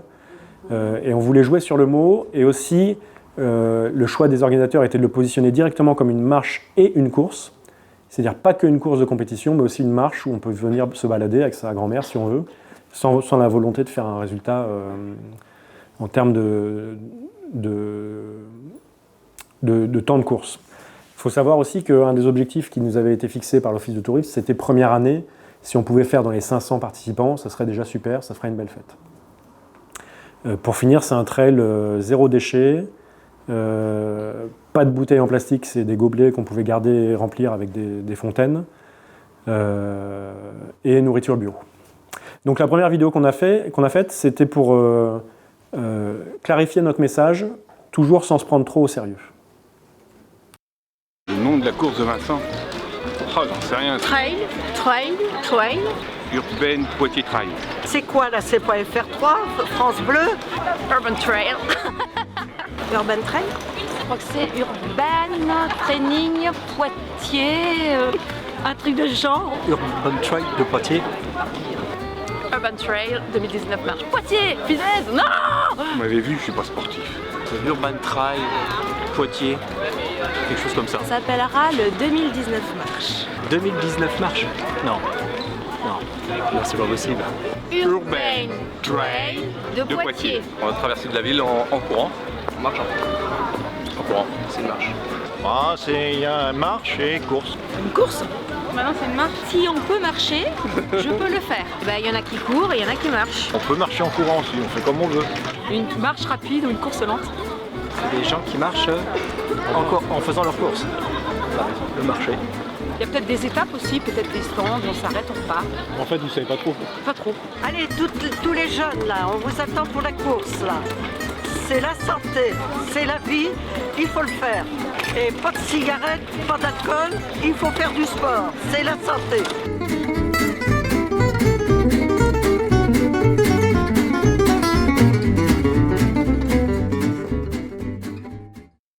Alors là, vous avez vu une des touches de Momentum Production. Encore une fois, être sérieux sans se prendre au sérieux. La moitié des gens qui témoignaient là, c'était des amis qu'on avait fait venir. Les textes n'étaient pas écrits, hein, ils ne savaient pas ce qu'on avait leur demandé, mais c'est des gens qu'on connaissait. Et puis on a pris des gens qui passaient. Et la vieille dame, pour nous, c'était un personnage qui était magnifique et avec qui on avait envie de rigoler. Je redis, avec qui on avait envie de rigoler. Pas de qui on avait envie de rigoler. On n'avait pas envie de rigoler d'elle, mais on trouvait ça marrant quand elle arrive, c'est France 3, c'est FR3 et tout ça. Et donc on l'a gardée comme... Donc elle passait là et on ne la connaissait pas, et on l'a gardée comme égérie de notre course, parce qu'on essaie de trouver un peu des private jokes ou des personnalités qui sortent un peu du schéma. Et vous voyez aussi qu'on a tout type de public, on n'a pas que des mecs hyper gaulés, prêts à courir. C'était vraiment pour montrer, par l'exemple et par les gens qui sont à l'écran, que cette course est ouverte à toutes et à tous et peut intéresser tout le monde. Donc après, les premiers posts, on a pas mal insisté sur le fait que ce soit à la fois une course et une marche, parce que quand on parle d'un trail urbain, on peut faire fuir très rapidement tous les marcheurs, et c'était un projet important pour nous. Et vous voyez qu'on est resté sur de la charte simple, mais efficace, et qui respecte les couleurs, qui a toujours les mêmes polices de caractère et des choses comme ça, que vous connaissez bien. Après, on a fait une deuxième vidéo, un petit peu plus institutionnelle, mais toujours sur le fond de l'humour, pour bien faire passer le message et bien faire comprendre ce que c'est que cette course, qui est aussi une marche. Dis, c'est quoi l'Urban Trail de Poitiers? Déjà, ça se passe à Poitiers, avec son hôtel de ville, sa cathédrale, son église Notre-Dame-la-Grande, ses rues piétonnes, son église Saint-Jean de Montier-Neuf, ses escaliers, son église Saint-Hilaire, son église Saint-Radegonde. Bah dis donc, ça en fait des églises. Oui, Poitiers, c'est la cité aux 100 clochers. Mais au fait, l'Urban Trail de Poitiers, c'est une marche ou c'est une course? Ah, il y a marche et course. On va traverser de la ville en courant, en marchant. En courant, c'est une marche. C'est une course et c'est aussi une marche. Il y en a qui courent et il y en a qui marchent. On peut marcher en courant aussi, on fait comme on veut. Une marche. Ah, tu peux doucement rigoler, c'est une course, je suis sûr. C'est une course? C'est une marche, on se balade dans la ville et on découvre les lieux. Trail. Ça veut dire un trail en marchant. C'est une course. Non, c'est une marche. C'est une course. Ceux qui vont aller plus vite, c'est ceux qui courent, forcément. Moi, par exemple, si je devais le faire, je marcherais. Les coureurs, ils viennent pour courir, ils viennent pas pour marcher. C'est quand même un petit peu pentu. Une course, Urban Trail, c'est une course, faut partir, il faut courir le plus vite. Et il y a un vainqueur. Alors oui, vous avez raison, l'Urban Trail de Poitiers, c'est une marche, mais c'est aussi une course. Et en plus, il y a plein de patrimoine à découvrir. Oui, ça on avait bien compris.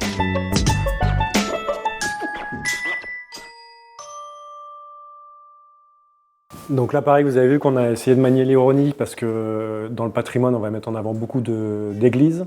Donc voilà, on a essayé de jouer sur les mots là-dessus, toujours sans se prendre trop au sérieux, et avec un message très explicite pour vraiment faire comprendre de quoi on parlait. Donc ça, c'est une vidéo qu'on a boostée aussi. Donc il y a eu les mêmes stratégies de boost et de conquête de personnes qui suivent la page. Là, en l'occurrence, on a ciblé les gens qui étaient dans un rayon de 70 km autour de Poitiers et qui étaient intéressés au jogging, au trail, à la course à pied, à ces sujets-là. Après ces premières vidéos qu'on a pas mal boostées pour vraiment que ça soit vu, on a aussi boosté ces vidéos sur Poitiers tout court. L'idée, c'est de dire, sans vraiment cibler de gens, l'idée, c'est de se dire que comme ils vont voir passer dans leur fil d'actualité des vidéos où ils reconnaissent des lieux qui sont près de chez eux, ils vont peut-être regarder la vidéo jusqu'au bout et peut-être être intéressé à participer. Pourquoi ? Parce qu'on ne sait pas dire qui est intéressé à venir faire une marche. Il n'y a pas d'outil de cible, et en plus on voulait que ça puisse se proposer à tout le monde. Donc si quelqu'un qui n'a jamais fait de sport, et il y en a qui sont venus, veut venir faire la marche, qu'il vienne, il est le bienvenu. Ensuite, on a fait une web-série qui pendant 10 ou 12, je ne sais plus, on va dire 10 épisodes, a présenté 10 étapes différentes de la marche et de la course à travers des monuments pour faire un peu de pédagogie sur l'histoire de Poitiers et sur l'histoire des lieux de Poitiers. Et c'était une façon de préparer les gens à dire, voilà, vous allez venir courir et vous allez découvrir ce lieu, et à chaque fois en racontant une petite histoire. Je vous ai gardé mon épisode préféré sur un sujet qui me passionne.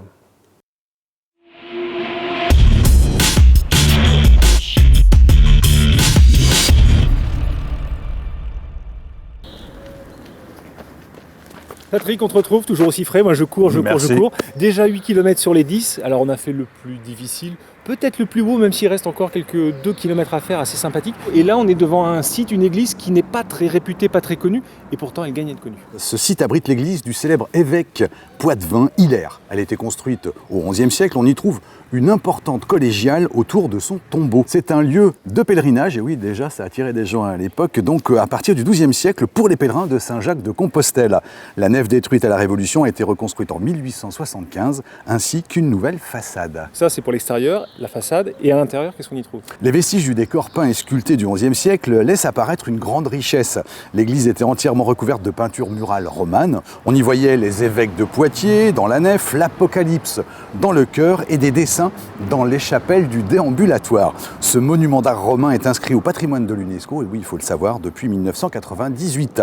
À quelques foulées de l'église, par ici, se trouvent les escaliers du diable. Ce passage permet de déambuler du quartier de Saint-Hilaire au Pont-à-Char. Alors, les escaliers du diable, d'où vient ce nom terrible ? Eh bien Vincent, selon l'histoire locale, il y avait un banc assez sommaire dans un angle du passage. Il était constitué d'une pierre brute, on l'aurait couramment appelé banc ou pierre du diable. Son nom pourrait venir d'une légende locale, celle de la pierre qui pue.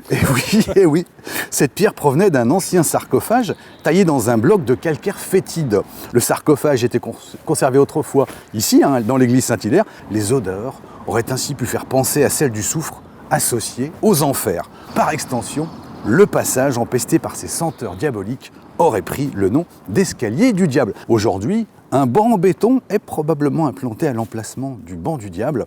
Les 82 marches et ses paliers ont en tout cas conservé leur aspect diabolique, et ce ne sont pas mes jambes et celles des trailers qui sont habitués à l'emprunter qui diront le contraire, Vincent. En parlant de ça, j'y retourne, plus que 2 km, mais c'est que du bonheur. À plus tard, Patrick. Bon courage, salut. à plus tard.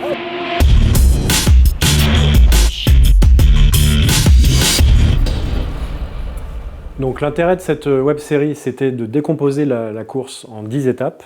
Donc c'était bien 10, parce que c'est une course de 10 km. On n'avait pas dévoilé le parcours, donc pour tous les coureurs qui étaient plus dans le domaine compétition, ils regardaient pour savoir où on allait passer le coup d'après. Et après, il y avait aussi un volet touristique, parce que notre commanditaire principal, c'est Visite Poitiers. Il y avait cette volonté de mettre en avant le patrimoine poitevin, et là, ça touchait plutôt une cible de poitevin qui redécouvre des choses qu'ils connaissent, les escaliers du diable et ce fameux banc et la pierre qui pue. Il y a plein de gens de Poitiers qui sont passés beaucoup de fois devant et qui ne savent même pas qu'il y a cette légende autour de cet endroit. Donc c'est une web-série qui a connu un bon succès. Donc c'est moins mainstream, c'est moins grand public que ce qu'on fait par ailleurs, mais ce n'était pas vraiment un problème pour nous. Et le format, c'est un format de 2h30, 3 minutes maximum, sur des réseaux sociaux comme ça. Quand on n'a pas encore l'engagement qu'on a pu avoir sur la course de Vincent Hulin, faire plus long, c'est garantie d'échec. En parallèle, on avait quand même des campagnes de publicité plutôt orientées sur le ton de l'humour, avec notre actrice préférée, que vous allez redécouvrir. Donc ça, c'est une campagne qui a été boostée, qui a touché 32 000 personnes, qui a déclenché 2300 interactions. Donc ça, c'est intéressant, ça veut dire que c'est des gens soit qui ont cliqué sur s'inscrire, soit qui ont commenté, soit qui ont partagé, qui ont liké. Et on utilisait cette dame pour appuyer notre message. Alors il faut savoir que ces vidéos a été tournées quasiment à son insu. On est allé lui rendre visite, une visite de courtoisie un dimanche matin. Elle nous a offert le Pinot à 10h du matin, donc nous a raconté beaucoup d'histoires, et au moment où vous verrez que la caméra bouge un tout petit peu. Et avant de partir, on avait le matos et on lui dit non mais là vous nous régalez trop avec vos histoires, est-ce qu'on peut faire une dernière vidéo? Et donc là il nous a dit oui, allons-y. Donc les conditions de tournage ne sont pas optimum, mais le message passe très bien. Vous êtes toujours pas inscrit? Il faut s'inscrire comme moi, vous voyez, j'ai le maillot à 85 ans et ça y va, ça court, ça court. Allez, venez tous à Poitiers le 29 juin.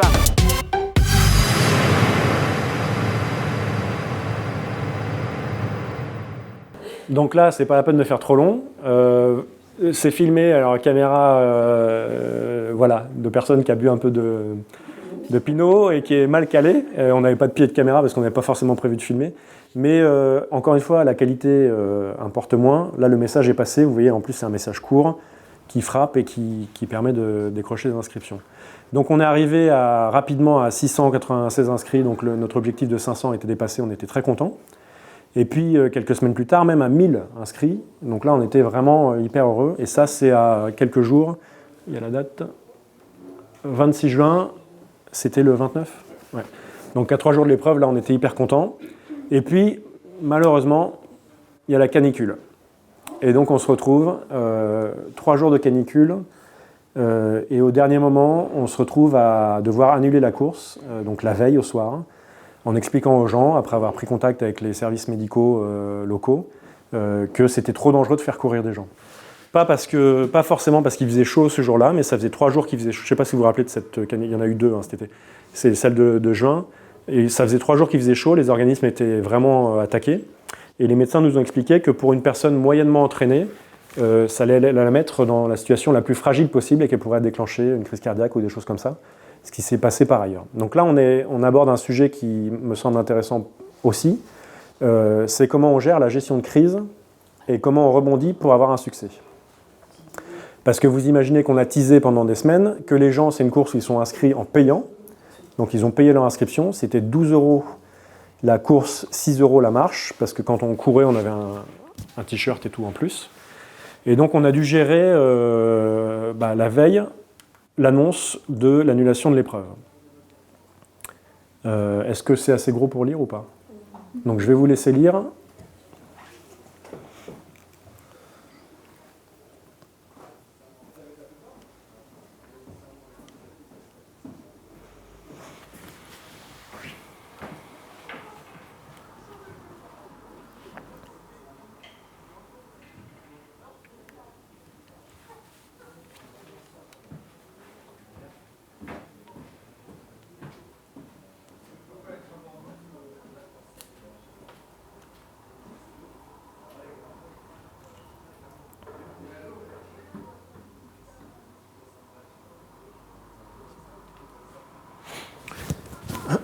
Pour vous résumer, donc c'est un message que j'ai écrit et que j'ai fait signer par le président. Donc encore une fois, en tant que communicant, c'est bien que vous soyez aussi là pour conseiller dans les moments difficiles. L'objectif de ce message, c'était d'être le plus sincère, honnête et transparent possible avec les utilisateurs et de ne pas essayer de raconter des bobards et tout ça. On est dans une situation critique. On a fait les bonnes démarches, on a demandé aux bonnes personnes, les services de santé et tout ça. Donc on a de bonnes raisons d'annuler, donc on explique pourquoi on annule. Le problème, c'est que systématiquement, on est sur Internet, donc là, on se retrouve dans une situation qui n'est pas surprenante du tout, c'est qu'on se prend des bombardements de gens qui ne sont pas contents du tout. Donc ça commence par, voilà, je trouve ça inadmissible, bref, une fois de plus, on est en France, quoi. Okay. Donc là, c'est le hater classique, qui, on est en France, donc il n'est pas content parce que la France, c'est nul. Bon, c'est assez représentatif des Français. Donc là, l'idée là-dessus, les conseils que je peux vous donner, c'est de systématiquement répondre à tous les posts, même les posts agressifs, même les posts insultants, et de rester poli. Donc ma réponse sur ce premier post, c'est pouvez-vous nous en dire plus sur votre agacement? Parce que, ok, il est en colère et il lâche son coup de gueule, mais va plus loin et on peut peut-être en parler, quoi. Et puis vous voyez que Johan Augeron, c'est le président de l'association d'athlètes, et il y a, en fait, une fois que j'ai engagé la personne, et que certains autres l'ont rejoint, ceux qui sont masqués en général, c'est ceux qui ont rejoint et je ne veux pas trop afficher. Soit il y a des moments où j'ai été obligé, il y a eu 3 haters en fait sur... il y avait combien de commentaires, c'était marqué peut-être? Non, bon, il y a eu 3 haters sur, je sais pas, 300 commentaires. Donc en général, si vous êtes sincère avec les gens, ça se passe bien. toujours leur répondre et essayer d'aller dans le débat avec eux. Il y en a un qui est venu nous voir pour dire « ouais, moi je veux être remboursé. » On lui a dit « bah écoutez, c'est dans le règlement, si pour des conditions de météo, la course est annulée, on ne rembourse pas malheureusement parce qu'on a déjà engagé des frais. Donc on est désolé, on va réfléchir à une solution. Par exemple, on vous propose d'être invité si on reporte la course. » Cette personne-là nous a dit « ouais, c'est pas normal », elle a commencé à partir dans des délires juridiques comme s'il voulait nous faire un procès. On a systématiquement répondu à chacun de ces postes. Puis au bout d'un moment, la personne en colère se calme ou se dit bah, « de toute façon, j'arrive pas à obtenir raison ». Et puis, quand on est sincère et que ça se sent, on a en fait la communauté qui vient et qui nous soutient. Et on a eu beaucoup de messages qui étaient très positifs. « Sniff, j'espère que vous arrivez à reporter l'épreuve sur une autre date sans changer la formule. » Et donc là, ce qu'il faut faire encore une fois, c'est répondre à donner les informations qu'on a au moment où on les a. Ce que ne fait jamais la SNCF, par exemple. Donc là, vous voyez que j'explique que le sujet va être abordé en comité de pilotage de la course. Enfin, l'idée, c'est d'être le plus transparent possible sur les éléments qui peuvent être donnés publiquement et de vraiment répondre à tous les commentaires, même les plus haineux. Et un conseil aussi, dites-vous toujours que ce n'est pas personnel. Ce n'est pas contre vous, ce n'est pas forcément contre l'événement. C'est souvent des gens qui ont une frustration ou qui ne sont pas contents de choses dans leur vie et qui ont besoin d'un exutoire, et les réseaux sociaux sont très bien pour ça. Je vous le dis aussi, si un jour vous êtes amené à développer votre marque personnelle, votre personal branding, que vous parlez de vous, bon, bah, des gens qui sont là pour critiquer, en France, il y en a beaucoup, des gens qui sont là pour faire, il y en a beaucoup moins. Donc il ne faut pas le prendre de façon personnelle, avoir du recul, se dire c'est ce qui est exprimé, c'est son problème à lui, c'est pas mon problème à moi, et quand même discuter avec les gens. Donc là, voilà, j'espère que vous reporterez l'événement. Là, on a dit difficile de reporter parce que les événements comme ça, il y a un calendrier des courses officiel, donc on n'a pas le droit de dire bien, bah, on va le mettre la semaine d'après parce qu'il faut être dans le calendrier officiel. Donc là, je lui réponds qu'on va y réfléchir, mais qu'on ne peut pas lui donner une réponse tout de suite. Vraiment répondre à tout, et ce qui est marrant, c'est qu'on a eu... Donc voilà, un bon organisateur sait prendre les décisions qui s'imposent, même si elles sont difficiles. Bravo pour cette sagesse. Donc là, je lui remercie de son soutien. On a eu beaucoup de réponses comme ça. On a même eu une personne qui nous a dit « Je suis dans le comité d'organisation d'une autre course qui a lieu le même jour. Je pense qu'il faut l'annuler, mais ils ne veulent pas m'entendre. Comment vous avez fait pour réussir à vous faire entendre par les organisateurs ?» Et cette personne, on lui a expliqué « Écoutez, on a contacté le CHU, le service du SAMU. On leur a demandé à quoi ressemblaient les urgences en ce moment. Il y avait déjà beaucoup de monde dans les urgences. Et ils nous ont dit « Non, mais c'est pas sérieux, il ne faut pas y aller. » Donc ça, c'est des... Voilà, faut pas hésiter à communiquer. Et après, il y a des gens qui viennent à votre secours. Donc parfois, il faut savoir perdre pour gagner. Vous avez réussi votre pari pour votre première édition. Je ne doute pas que les personnes inscrites seront à nouveau présentes pour le report de l'année prochaine. Dites-vous que vous avez pris la bonne décision. Donc on a aussi en fait, le phénomène des haters qui nous ont attaqués de façon assez frontale. Le pire, je ne l'ai pas retrouvé hier en finissant la présentation parce qu'il a dû supprimer son message. Mais en fait, quand on réagit sincèrement à des gens qui nous agressent, bah, le reste de la communauté vient avec nous. Et donc ça renforce le sentiment d'appartenance. Et au final, vous allez voir que tout ça nous a servi, en fait. Ce désagrément, cette annulation, finalement, ça a été plutôt positif pour l'épreuve. Donc, au bout de 3 jours, on a pu redire trouver une date de report et dire que ça aurait lieu le 14 septembre. On a indiqué à tous ceux qui avaient payé leur inscription pour la première édition, donc du 29 juin, qu'ils pourraient venir gratuitement le 14 septembre. Là encore, on a eu des haters qui nous ont dit « Bah oui, mais moi je peux pas, comment je fais ?» et tout. Bah, on vous propose une solution, mais si vous ne pouvez pas la prendre, on ne peut pas faire autre chose que ça. Parce qu'encore une fois, ce n'était pas possible de rembourser les places, puisqu'on avait la sono, on l'a quand même payé pour le 29 juin, même si on a annulé la veille, par exemple. Il y a tout un tas de frais qui étaient incompressibles. Et en fait, ce qui s'est passé, c'est que, bah, je vous l'ai fait courte, mais on s'est retrouvés le 14 septembre complet. Et complet, ça veut dire 800 marcheurs et 800 coureurs. Donc en gros, là où notre objectif de départ, c'était plutôt 500 participants, on s'est retrouvé à 1600.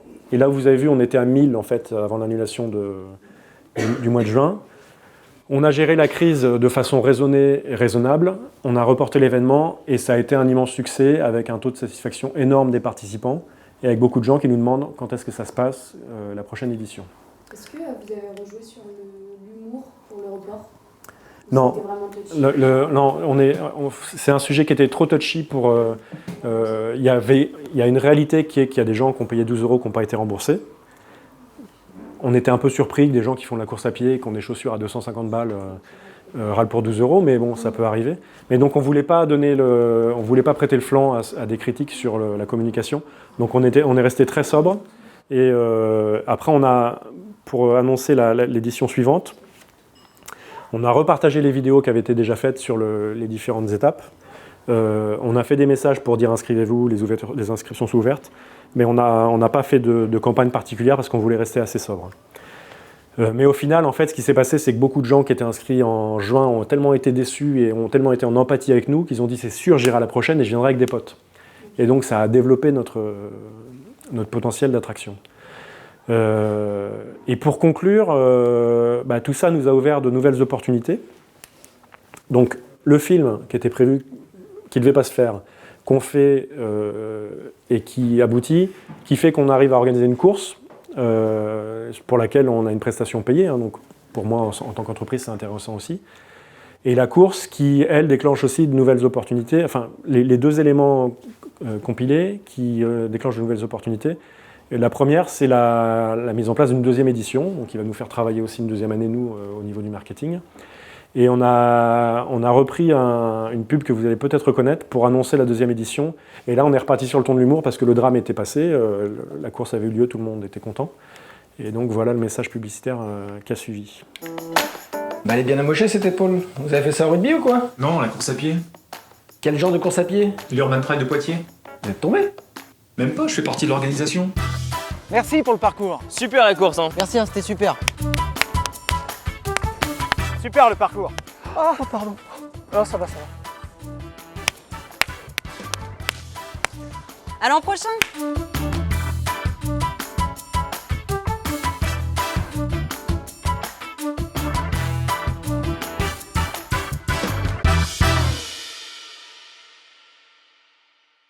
Donc c'est un plagiat totalement assumé hein, d'une pub pour Seat, je crois, ou je ne sais plus quelle marque de voiture. Et qui là aussi a connu un grand succès, qui a été vachement partagé et qui nous a permis de mettre la première graine pour la prochaine édition. Ensuite, ce qui s'est passé, c'est que le club d'athlètes s'est dit « Ah bah dis donc, quand on communique en fait sur les courses et qu'on le fait bien, on a plein de monde, donc est-ce qu'on ne le ferait pas pour les autres courses ?» Donc on va mettre en place avec eux un site qui est en début de chantier et puis une page Facebook et d'autres réseaux sociaux après, notamment Instagram, qui est Courir Poitiers, courir-poitiers.fr, sur lequel il y aura un travail de SEO, donc de référencement, parce que la recherche Courir Poitiers est une recherche qui revient souvent. Et puis on va essayer, via ces différentes plateformes, de faire la promotion de toutes les courses de l'année. Et il y a le Trail des Sangliers qui arrive bientôt, au Bois Saint-Pierre. Si au lieu d'être 100, ils sont 150, pour eux, ça change tout le modèle économique de la course. Donc on n'attend pas forcément à être très très nombreux, mais l'idée c'est d'attirer les gens vers le trail et aussi de convertir des gens de la page Urban Trail Poitiers vers ça. Ce que je ne vous ai pas précisé aussi, c'est qu'on a profité de la page de Vincent Hulin pour faire la publicité de la page de la course de l'Urban Trail de Poitiers, parce qu'il a déjà une audience conquise. Quand on dit voilà, Vincent va organiser une course, ça attire aussi des gens vers cette chose-là. Ensuite, il y a Vincent, c'est tout frais, il est parti la semaine dernière faire une course au nord de l'Inde, au Rajasthan, et on a pu réactiver sa page qui était un peu dormante depuis. Et vous voyez que dès qu'on a activé... Donc là, je vais vous montrer que des posts qui ne sont pas boostés, donc c'est du naturel. Dès qu'on a réactivé la page, il y a eu du monde qui s'est intéressé, donc là, 321... Donc c'était le même modèle de communication que la Transpyrénéa, un peu plus compliqué parce que j'avais pas mon super photographe pour prendre des photos et que c'était lui qui m'envoyait ce qu'il pouvait via WhatsApp quand il y avait du réseau. Et donc il a fait 60 heures de course, 250 km dans la forêt, dans la jungle, au Rajasthan. Et vous voyez que l'engagement se développe au fur et à mesure des publications. Il y a encore des problèmes de pied. Et la publication de son arrivée donc, a fait 38 000 vues. C'est juste une vidéo filmée pas de façon très professionnelle, on va dire, mais qui a eu un impact très important. Donc le travail qui a été fait par le passé est encore actif aujourd'hui, et là c'était 100 mètres d'argent, pour répondre à votre question tout à l'heure, même 100 mètres d'argent en reprenant un principe. Donc là en l'occurrence on a repris le logo de l'Office du tourisme du Rajasthan, hein, pour pas... et donc ça a quand même un impact. Et ça, pourquoi on a communiqué sur sa course, c'est qu'il prépare une grande course qui pourrait faire l'objet d'un documentaire comme le Transpyrénéa, qui est pour 2021, dans un endroit où il fait beaucoup plus froid. Et l'idée, c'est qu'on prépare déjà le marketing qu'on va faire pour financer cette course. Donc soit par des partenaires qu'on pourra trouver, soit retrouver sur un financement participatif si on n'arrive pas à boucler au niveau des partenaires. Et comme je suis quelqu'un de ponctuel, il est 12h32, on a fini la première partie. Et on se retrouve cet après-midi pour des travaux pratiques.